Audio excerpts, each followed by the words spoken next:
بسم اللہ الرحمن الرحیم۔ آج کا جو موضوع ہے وہ ہے توبہ کا عجیب واقعہ۔ بصرہ میں ایک انتہائی حسین و جمیل عورت رہا کرتی تھی۔ لوگ اسے شوانہ کے نام سے جانتے تھے۔ ظاہری حسن و جمال کے ساتھ ساتھ اس کی آواز بھی بہت خوبصورت تھی۔ اپنی خوبصورت آواز کی وجہ سے وہ گائیکی اور نوحہ گری میں مشہور تھی۔ بصرہ شہر میں خوشی اور غمی کی کوئی بھی مجلس اس کے بغیر ادھوری تصور کی جاتی تھی۔ یہی وجہ تھی کہ اس کے پاس بہت سارا مال و دولت جمع ہو گیا۔ بصرہ شہر میں فسق و فجور کے حوالے سے اس کی مثال دی جاتی تھی۔ اس کا رہن سہن امیرانہ،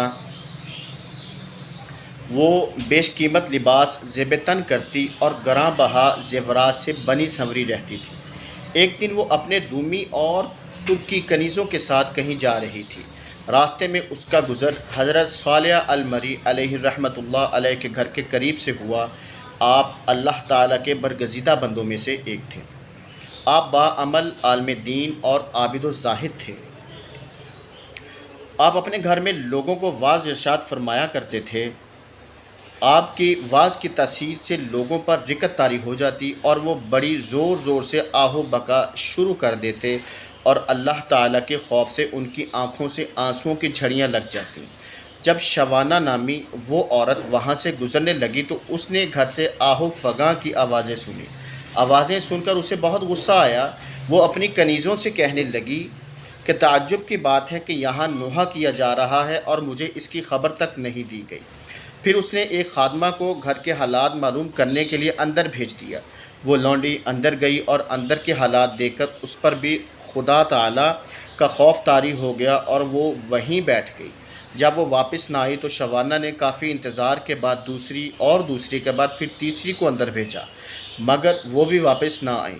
پھر اس نے چوتھی خادمہ کو اندر بھیجا جو تھوڑی دیر بعد واپس لوٹ آئی اور اس نے بتایا کہ گھر میں کسی کے مرنے پر ماتم نہیں ہو رہا بلکہ اپنے گناہوں پر آہ و بکا کی جا رہی ہے۔ لوگ اپنے گناہوں کی وجہ سے اللہ تعالیٰ کے خوف سے رو رہے ہیں۔ شوانہ نے یہ سنا تو ہنس دی اور ان کا مذاق اڑانے کی نیت سے گھر کے اندر داخل ہو گئی، لیکن قدرت کو کچھ اور ہی منظور تھا۔ جوں ہی وہ اندر داخل ہوئی اللہ تعالیٰ نے اس کے دل کو پھیر دیا۔ جب اس نے حضرت صالح المری علیہ رحمۃ اللہ علیہ کو دیکھا تو دل میں کہنے لگی، افسوس میری تو ساری عمر ضائع ہو گئی۔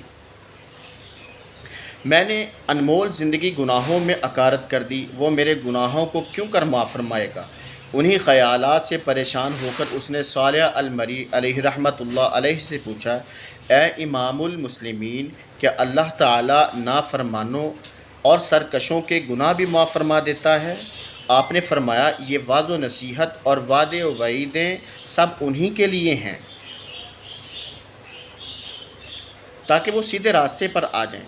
اس پر بھی اس کی تسلی نہ ہوئی تو وہ کہنے لگی، میرے گناہ تو آسمانوں کے ستاروں اور سمندر کی جھاگ سے بھی زیادہ ہیں۔ آپ نے فرمایا، کوئی بات نہیں، اگر تیرے گناہ شوانہ سے بھی زیادہ ہوں تو بھی اللہ تعالیٰ معاف فرما دے گا۔ یہ سن کر وہ چیخ پڑی اور رونا شروع کر دیا اور اتنا روئی کہ اس پر بے ہوشی طاری ہو گئی۔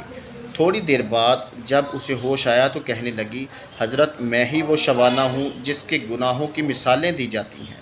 پھر اس نے اپنا قیمتی لباس اور گراں قدر زیورات اتار کر پرانا لباس پہن لیا اور گناہوں سے کمایا ہوا سارا مال غربا میں تقسیم کر دیا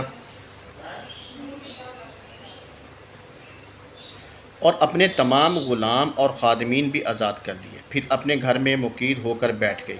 اس کے بعد وہ شب و روز اللہ عز و جل کی عبادت میں مصروف رہتی اور اپنے گناہوں پر روتی رہتی اور ان کی معافی مانگتی رہتی، رو رو کر رب عز و جل کی بارگاہ میں التجائیں کرتی، اے توبہ کرنے والوں کو محبوب رکھنے والے اور گناہگاروں کو معاف فرمانے والے، مجھ پر رحم فرما، میں کمزور ہوں، تیرے عذاب کی سختیوں کو برداشت نہیں کر سکتی، تو مجھے اپنے عذاب سے بچا لے اور مجھے اپنی زیارت سے مشرف فرما۔ اس نے اسی حالت میں 40 سال زندگی بسر کی اور انتقال کر گئی۔